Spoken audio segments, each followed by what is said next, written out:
Пайғамбарымыз айтты дейді бір күні мешітке. Қазір мешітке тірі жүрген жәннати адамды көресіңдер ма? Сол кіріп келеді деді дейді.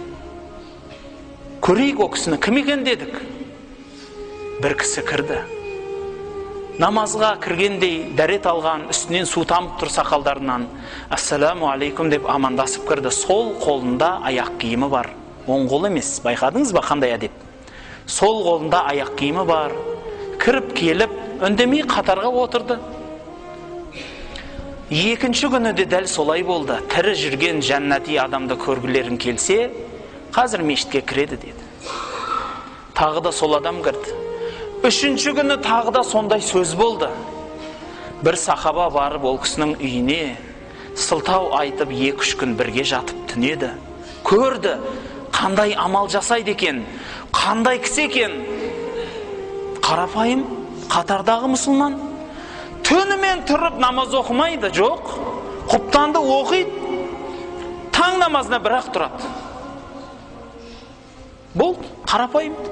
Күндіз ораза шығар, жоқ. Күндіз тамақ ішіп жүр. Мүмкін Құран оқитын шығар, жүрген жерінде тұрған.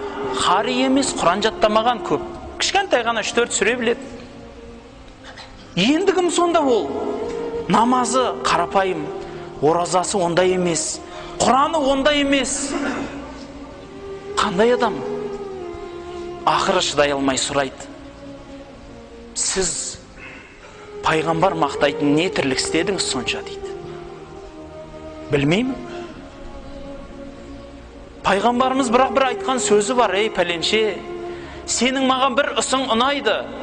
Кешке жатарда, я Аллахым, бүкіл барлық мұсылмандардың барлығын кешірдім деп жатасын дейді.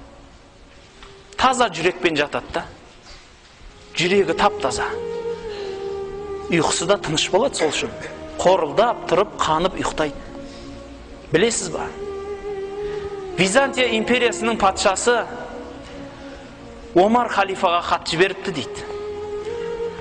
Мына хатты алып бар, Омарға бер деп бір арабтың жігітін жіберіпті, Шамдағы. Енді Шам кезінде со Византияның қолжаулығы болды ғой. Содан Мадинаға келеді, мешітке келеді пайғамбардың. Омар қаны? Білмеймін, мына мешіттің сыртында бау бар, сонда көріңіз дейді. Іздесе Омар халифа, бүкіл мұъминдардың әміршісі, біздің сөзбен президент, мемлекетінің үлкендігін айтайын ба? Солтүстігі Кавказ, оңтүстігі Индия, шығысы Қытай, батысы Атлант мұхиты.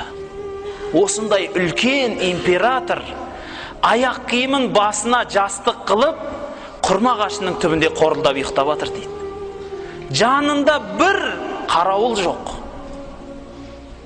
Қазір президент айтпайық.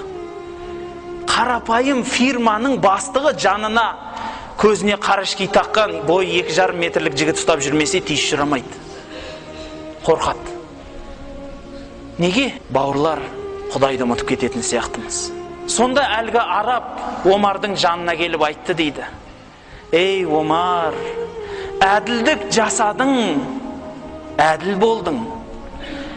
Тыныш ұйықтап ұйқың қанды ғой енді деген екен. Әділдік істейді, таза жүреді, біреуге кінә тартпайды. Біреуге деген жүрегінде ашу, ыза, кек жоқ.